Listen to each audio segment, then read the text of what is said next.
Beaucoup d'impatience. Il s'ouvre le 11 mars prochain, procès sur l'arbitrage de la vente d'Adidas par le Crédit Lyonnais. On va évidemment y revenir. On va revenir aussi sur cette vision de la France, parce que c'est aussi ça qu'on a envie d'entendre de vous. Vous incarnez au fond, depuis les années 80, le fait qu'il peut y avoir une sorte de réussite à la française, mais avec aussi amour-haine. Et je voudrais tout de suite qu'on en vienne à cela, parce qu'il y a toujours ce parfum peut-être de scandale. Certes, on l'a peut-être collé à vous, ou alors c'est peut-être indissociable de cette réussite. Des nouveaux scandales qui sont sortis hier dans la presse, scandales politiques et scandales liés à l'OM. Je voudrais d'abord qu'on s'arrête sur la politique, puisque c'est votre ancien attaché parlementaire, un certain Marc Fratani, qui a parlé au journal Le Monde et qui raconte notamment que vous avez été rencontrer Jean-Marie Le Pen dans l'entre-deux tours des législatives de 93. Est-ce que vous avez été rencontrer Jean-Marie Le Pen? C'est dommage que vous avez votre âge, parce que sinon vous sauriez que c'est un feuilleton, ça. C'est sorti à peu près une dizaine de fois depuis 85. Alors, jamais avec les mêmes scénarios, jamais avec les mêmes témoins. Donc, pour être très simple, évidemment non, mais j'aurais pu le faire. Pourquoi vous auriez pu le faire? J'aurais pu le faire, parce que je ne mélange pas, d'abord pas chez lui, et pas à ce moment-là, mais quand j'étais député européen, on s'est croisés peut-être, je sais pas, 15-16 fois. On a même déjeuné dans le restaurant de l'Assemblée. Il était à une table à côté, il n'y en a pas un qui s'est levé pour foutre le camp. Mais Bernard Tapie, là, ce que raconte votre ancien attaché parlementaire, c'est pas juste une rencontre anodine. Alors invitez-le, m'invitez pas si c'est pas pour que moi je vous raconte. Je ne l'invite pas, je le lis. L'idée est simple, c'est il dit que vous avez été faux. négocié. Pardonnez-moi, c'est totalement faux. Et je vous dis, pour accréditer ce que je vous dis, regardez les passages dans les différents journaux, j'y suis allé avec différents personnages à différents moments, et chacun raconte qu'il y était. Bon, à un moment, c'était son ancien attaché de presse. Si j'avais dû rencontrer Le Pen, je l'aurais rencontré avec personne. Vous voyez, la première des choses qu'on doit faire quand on fait quelque chose de mal, c'est qu'on ne prend pas de témoin avec soi. Donc voilà, l'incident Le Pen est clos si ça ne vous dérange pas. Jean-Marie Le Pen, lui, dit que c'est pas clos. Il dit que ça a été le cas et il le réaffirme encore aujourd'hui. Non, non, il dit pas ça. C'est Fratani qui dit ça. Mais lui, il n'a jamais dit ça. Jean-Marie Le Pen le dit à RTL aujourd'hui. Il dit que effectivement cette rencontre a bel et bien eu lieu dans l'entre-deux tours. Je suis en train de vous dire que je l'ai rencontré pas à ce moment-là. Et quand je l'ai rencontré, ça a été toujours pour aborder des sujets qui n'avaient rien à voir avec ni sa politique ni la mienne, parce qu'on n'a rien à se dire. Dès qu'on parle politique tous les deux, on se respecte et on n'a ni l'un ni l'autre peur de l'autre. Mais on a des trucs qu'on peut se dire, mais pas en combine comme ça. Voilà. Vous n'avez pas été lui demander à maintenir le candidat pour une triangulaire qui vous aurait été favorable? Là où je peux me lever et partir. C'est une question importante. Vous pouvez dire qu'il y a plein... Alors je pars. Vous, voilà. Non, j'ai été prêt à vous consacrer 2 heures. Je ne vais pas faire 20 minutes sur le fait que vous êtes en train de vouloir me faire dire ce qui n'est pas vrai. Vous l'avez dit, vous avez dit que c'est pas vrai. Moi, ce que je veux savoir... Donc c'est pas vrai, on arrête. Ce que je veux savoir, Bernard Tapie, c'est le combat aussi avec le FN. C'est-à-dire, c'est pourquoi est-ce que vous avez été ministre de la Ville? On va y revenir, parce que effectivement, je pense que c'est très important aussi de vous entendre là-dessus. Vous avez combattu le Front National. C'est pour ça qu'évidemment, quand un type dit... On n'est pas en train de parler de ça, là. Vous êtes en train de me parler d'un fait divers qui se serait passé il y a 30 ans. Je vous donne ma version, ça y est, on ramène pas la sauce. Vous voyez ce que je veux dire? Vous me posez la question, je vous réponds. Point. J'ai entendu parfaitement votre réponse. On relance pas, histoire de faire durer le plaisir. Voilà. Numéro 2. Pas durer le plaisir. Mon opinion, excusez-moi, j'étais le seul. Le seul. Il n'y avait pas un autre qui voulait l'affronter au moment où il était très en pointe. Parce que c'était un redoutable débatteur, et surtout parce que j'avais un avantage sur mes collègues politiques. C'est que mes collègues politiques, c'est pas qu'ils avaient envie de se dégonfler ou qu'ils avaient peur de lui.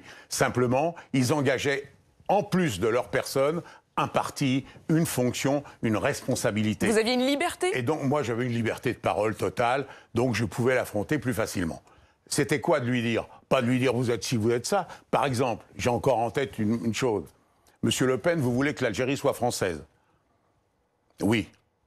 Non, pas du tout. Vous vous êtes battu pour ça. Donc, vous vous êtes battu à l'Assemblée nationale, au moment où la guerre s'est finie, pour que l'Algérie reste française. Et maintenant, vous nous expliquez qu'il y a trop d'émigrés algériens. Votre phrase, c'était « Les Algériens sont l'avenir de la France ». Est-ce que vous confirmez? Et là, il est rentré dans la colère, parce que ça l'embêtait. Je tiens à vous dire que le Front National, pour moi, aujourd'hui, n'a plus rien à voir avec le Front National de M. Le Pen. C'est exactement ce que j'allais vous demander. Est-ce que la bonne nouvelle, Bernard Tapie, c'est que justement on a du temps et qu'on a envie aussi de vous entendre sur la France d'aujourd'hui. Quand vous dites « je l'ai combattu, mais je le respecte », est-ce qu'aujourd'hui, le Front National, vous estimez qu'il faut le combattre avec... C'est l'adversaire avec un grand A. C'est un parti républicain. Il raisonne comme les autres partis, avec des idées que je ne partage pas. Alors parfois, il peut y avoir, sur la sensibilité de chacun, des attitudes qui vous mettent en colère. Quand on reporte toujours sur les émigrés, les familles d'émigrés, les parents d'émigrés, les émigrés, tous les maux de la terre, je sais, moi, pour avoir fréquenté toutes les institutions de ce pays, si demain matin les émigrés partaient ou se mettaient en grève un mois, il n'y a plus grand-chose qui marche. Donc il faut arrêter avec cette culpabilité-là. Mais sinon, j'entends rien dans ce qu'elle dit, des propos qui sont xénophobes, qui sont racistes. Hein, cette partie-là, dans le programme du Front National, c'est pas rien. Donc si on l'enlève, vous dites mis à part cela... Non, je dis que c'est pas... Oui, mais c'est pas... Comment dire? Lui, c'était moralement. La Shoah, c'est bidon, les camps, c'était faux, etc. Bon, là, c'est... Non, là, c'est une conviction qu'ils ont. Cette conviction, elle est partagée par pas mal de gens. Moi, j'ai envie de leur dire, je ne me situe pas sur le plan moral. Le plan moral, chacun peut la mettre où il veut. Je me situe sur le plan de l'efficacité du pays. Qu'est-ce qui se passe si on ne fait plus d'immigrés, hein? Le jour où la France serait incontestablement en diminution de population parce que les enfants de blancs français d'origine de toujours, il y en a de moins en moins, alors évidemment, ils sont remplacés par des jeunes qui n'ont pas tout à fait les mêmes cheveux, qui n'ont pas tout à fait la même couleur d'yeux, mais qui font, lorsqu'on les prend pour ceux qui sont, on ne peut pas, vous comprenez, les prendre pour des héros quand ils font du football et les prendre pour des gadouilleux quand ils sont dans leur cité à attendre du boulot. On va y revenir aussi d'ailleurs sur la question de la politique de la ville. J'ai envie de vous entendre aussi là-dessus, sur peut-être le rendez-vous manqué, y compris entre Macron et les banlieues. Mais quand vous dites aujourd'hui c'est un parti républicain, ça veut dire que si on vous disait aujourd'hui, comme vous l'avez fait, de remettre les Brown Box, d'aller véritablement affronter l'adversaire avec un grand A, pour vous c'est plus eux. C'est qui? Pour vous c'est? C'est plus eux? C'est plus le FN, l'adversaire sur lequel il faut se battre? Non mais attendez, il y a des attitudes qui entre nous sont de plus en plus insupportables, mais ce sont des attitudes, voilà. Mais on est depuis très longtemps rentré là-dedans. Vous savez, il n'y a pas besoin de prendre ni Mélenchon, ni Madame Le Pen pour trouver toujours des gens qui expliquent que tout va mal, qu'on est au bord du chaos. Et... Moi, j'ai été déçu par la politique le jour où j'ai compris que vous êtes dans l'opposition. Une mauvaise nouvelle arrive le matin. Le chômage a augmenté d'1%. Ouais! Là, vous dites, c'est pas possible. Parce que quand vous ne faites pas de la politique un métier, vous pensez quand même qu'en dehors des élections, c'est l'état du pays. Donc on ne pense plus à la France. Hein, c'est l'état du pays. On pense plus à la France, on pense plus aux Français. Plus du tout. On pense uniquement à comment est-ce qu'on va revenir au pouvoir. Chaque fois qu'il y a une mauvaise nouvelle, ouais, c'est écœurant. Alors, vous avez jamais été tenté par ça? Vous avez jamais... Mais c'est pas possible. Il faut être né dans la politique pour être comme ça. C'est un peu comme ceux qui aimeraient une équipe de football. Ils n'aiment que celle-là, c'est logique. Mais quand une équipe de France ou une équipe d'un autre club, vous êtes pour qu'elle gagne.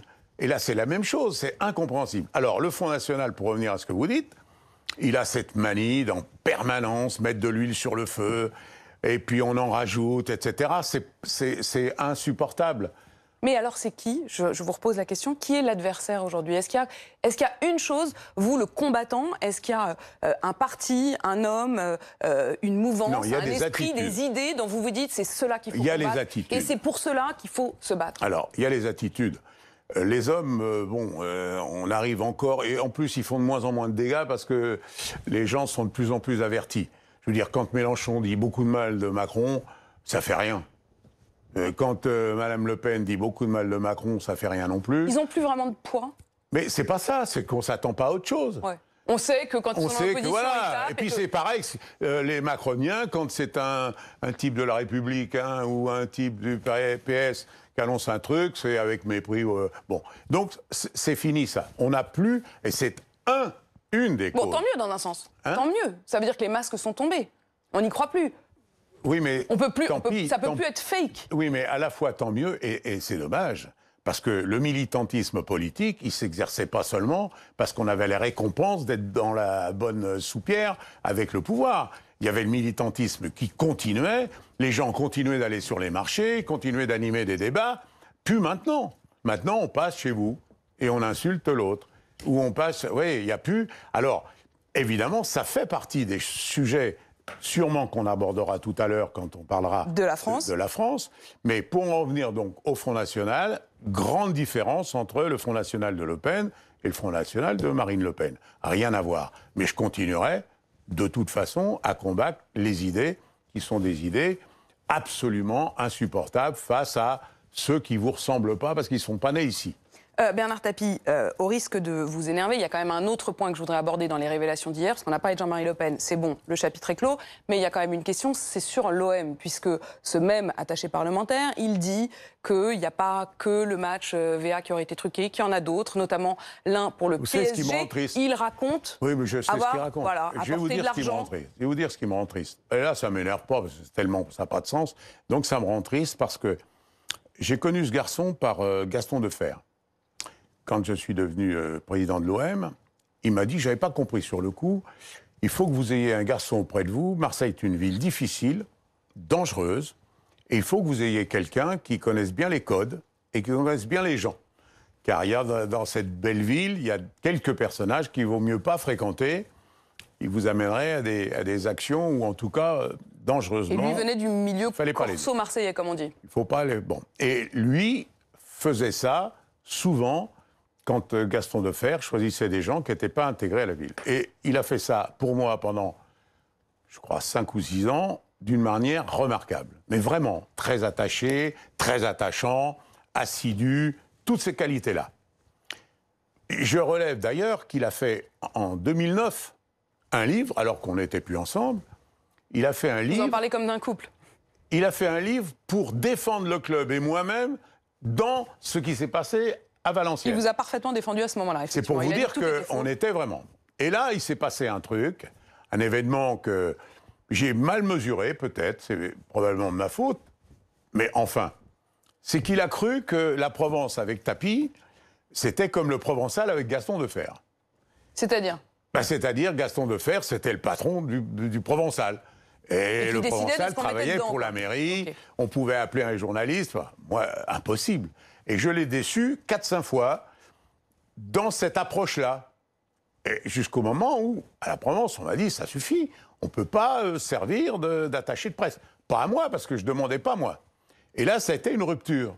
Et donc, j'ai pas compris la cicatrice. Ce Marc Fratani décide aujourd'hui. Pourquoi aujourd'hui? Pourquoi aujourd'hui? Parce que c'est à 8 jours d'un procès, où il va être question de morale. Et j'ai appris ce matin, parce que j'étais comme vous, je ne voyais pas le mobile. Mais c'est quoi le mobile? Pourquoi il me fait ça? Parce que bien entendu, c'est pas vrai. Et d'ailleurs, quand il bien entendu, c'est pas vrai. Je dis quand même, voilà, il dit qu'il y a des trucages de matchs. Bien entendu, madame, c'est pas vrai. Ça suffit ou pas? Qui ont été mis dans les bouteilles bien d'eau entendu, des adversaires. Ça suffit, c'est pas vrai. Ok. Voilà. Et quand il dit, par exemple, la seule chose qu'il dit avec précision, c'est j'ai moi-même acheté un arbitre. Alors, je vais demander à la Ligue, car évidemment, tout ça, ça va faire l'objet d'une plainte. Vous doutez bien qu'on va pas laisser. Vous allez déposer plainte? Évidemment. Et puis je vais demander à la Ligue de demander de quel arbitre il s'agit. Puisqu'il dit qu'il a acheté un arbitre. Et bien voilà, on va aller jusqu'au bout de la nécessité de faire la morale. On va demander quel arbitre, quel match, quand, où et qui. Et si la Ligue ne veut pas le faire, alors là, je ne comprendrai plus rien. Mais j'ai appris un truc, figurez-vous, pour clôturer ce sujet-là, tout à fait par hasard ce matin. Un Marseillais m'appelle, un ancien député, et me dit « Bernard, est-ce que tu sais pourquoi, à l'approche du procès, d'un seul coup, Fratani se trouve... » Non, il me dit « Tu te doutes bien qu'il a été un peu manipulé. » Bon, c'est pas, parce que c'est pas sa nature, je veux dire. Il est pas dans sa fonction classique. Et il m'annonce, alors il n'y a peut-être pas de rapport, hein, je le laisse à l'appréciation de chacun. Allez-y, posez ça sur la table. Il m'annonce que le parquet a choisi un témoin à charge pour ce procès, et il se fait que ce témoin à charge est un des amis très proches de M. Fratani. Alors j'attends de savoir si c'est vrai. Si c'est vrai, on va avoir un jour à l'audience un témoin à charge, le procureur va nous le présenter, et on va écouter les charges qu'il a données contre moi. À ce moment-là, on verra s'il y a un rapport ou s'il n'y a pas de rapport. Voilà, fini, madame. Mais si je vous écoute... Fini. Alors, je finis là-dessus, mais c'est vrai que ce qui est intéressant, c'est qu'à chaque fois, il faut expliquer, vous retrouvez dans des histoires hyper alambiquées où on soupçonne, des gens disent, racontent des histoires, des scandales. Pourquoi ça ne peut pas être simple? Pourquoi Attendez, vous savez pourquoi? Mais pourquoi? Je vais vous dire pourquoi. Parce que normalement, un grand journal comme Le Monde a, au bout du fil, un garçon qui s'appelle Fratani, inconnu de la planète, et lui fait les confidences qu'il a fait. Il n'y a pas une vérification, il n'y a pas un contrôle, il n'y a pas une action. Ils vous ont appelé? Non mais, ouais. Attendez, excusez-moi, je ne suis pas obligé de commenter des trucs. Non, mais je dis juste qu'ils vous ont appelé. Mais c'est ce qu'ils disent. C'est pas suffisant. Vous savez, j'en profite pour vous dire, il y a un vrai problème dans ce pays, il va falloir vraiment l'aborder un jour. Article numéro 1. C'est le moment. Article numéro 1. C'est quoi un journaliste d'investigation? C'est quelqu'un, en tout cas à l'époque où ça existait, qui sort des affaires qui ne sont pas connues et qui sont pour la plupart planquées. Et donc pour forcer les tenants du pouvoir et de la justice de le faire sortir, on sort des trucs. Mais à partir du moment où la justice est saisie, et là on ne peut pas dire qu'elle n'a pas été saisie, on a été contrôlé pendant 7 ans, comptabilité, joueurs, matchs, contrôle dopage, tout. Pendant 7 ans, on a été le club le plus contrôlé de France. À partir de ce moment-là, il est très malsain que les médias se fassent les complices de ceux qui continuent de faire vivre les affaires ou pendant les instructions. Je me suis fâché avec une femme que j'adorais, qui était journaliste, je crois que c'est sur une chaîne concurrente, qui voulait absolument, pendant l'instruction, me poser des questions sur l'instruction. Je ne peux pas vous répondre, madame. C'est un peu comme si vous me demandez demain, là où cet après-midi, donnez-moi vos arguments sur le procès. Mais les juges, ils vont me prendre pourquoi? Je peux vous dire les anomalies, je peux vous dire ce qu'ils cherchent, je peux vous dire ce que je prétends, ce qu'ils prétendent, parce que ça... Bien sûr, il y a des règles du jeu. Non, mais voilà, je ne peux pas faire le procès avant le procès, simplement pour donner une exclusivité à BFM. Pour autant, vous pouvez pas reprocher aux heureusement, Le Monde a été élégant ce matin, puisqu'ils m'ont accepté que je leur envoie une page écrite en détail qui sera publiée dans Le Monde en réponse. Voilà. Mais je trouve dommage qu'il en aura fallu arriver là pour que, sans aucune contrainte, toutes les radios, toutes les télés et vous nous faites un fromage sur un mec qui est inconnu, qui a fait un livre en ma faveur et qui d'un seul coup reconnaît qu'il est fâché avec moi et qui sort des obscénités. Vraiment, il va falloir qu'on retombe Vous ferez peut-être une page là-dessus dans Le Monde, mais vous êtes là aussi, justement... Il va falloir qu'on retombe sur nos pieds. Pour dire ce que vous avez à dire là-dessus. Je voudrais quand même qu'on vive aussi quelques images et qu'on se souvienne de l'OM. Parce que l'OM, c'est aussi ça, c'est aussi des moments de liasse extraordinaires. C'est pas aussi ça, c'est ça. C'est ça. C'est notamment le 26 mai 1993, la finale de la Coupe d'Europe, la Ligue des Champions. Et je voudrais qu'on revive ce moment.